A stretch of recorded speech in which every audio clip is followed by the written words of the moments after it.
How to deal with difficult conversations in coaching? That is a pretty loaded question, isn't it? There's so many things we can do wrong, say wrong, or at wrong times to make difficult situations even worse. At the same time, there's also a lot of psychological, theoretical models that can help us to see those situations in a different light and become better over time in our reaction towards those situations. One of those models I want to show you today, and it's called the transactional analysis. It's by Eric Berne, and he developed that in a psychologist who developed this model in the early 60s. And there's been many books that have been written about it. What it is really a theory of personality, a model of communication, and also a study of repetitive patterns of behavior. We want to focus mostly on that communication model today. You might have heard the name parent-adult-child model before. That's another name for the transactional analysis. And it's really talking about that when we talk to each other, when we communicate with each other, there's different ego states that we communicate from. Parent, adult, or child. And also the reaction that we get is coming out of one of the three ego states. And sometimes as managers, we have to communicate as parents, telling that something is like it is. And hopefully the reaction we get is also a straight reaction from the child, saying, yes, okay, I can live with that, or, well, if it's like that, then let's do it like that. And that works. When we do coaching, we normally don't want to go from a parent or a child ego state, but we want to come from a adult to adult ego state. So we want to talk on the same playing field, same kind of like mindset, and we don't want to talk down or up to somebody. And that's what we're trying for. But sometimes that doesn't work. And sometimes when you're trying for, going from adult to adult, you get a reaction that might be coming from child to parent.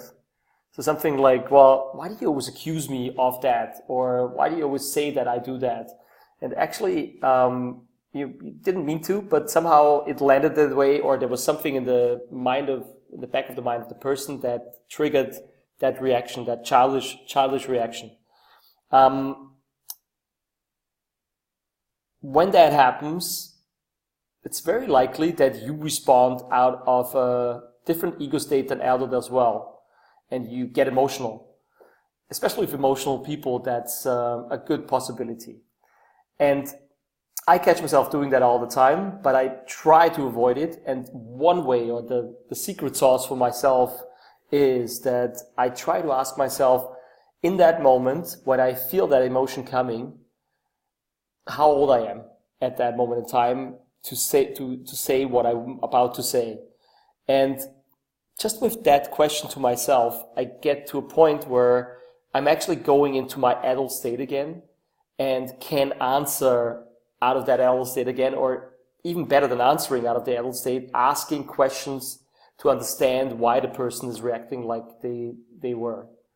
So that's a little trick that can help us to avoid this cross-transaction and get back into an adult to adult conversation again, and getting better results of our communication, trying to take the emotion out.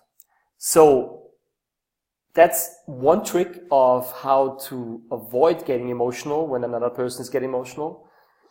Even better, or even better than that, is to avoid situations like that. And one way of doing so is to apply our coaching model, the pause framework, with preparing for coaching interactions and thinking it through from all the angles before you get into the situation, so that you can react accordingly. So prepare to avoid situations like that. You will never be able to completely avoid them, but you can probably minimize how many times they happen. So just a few thoughts on that. If you want to know more, please come to the coaching workshops that we deliver in your region soon.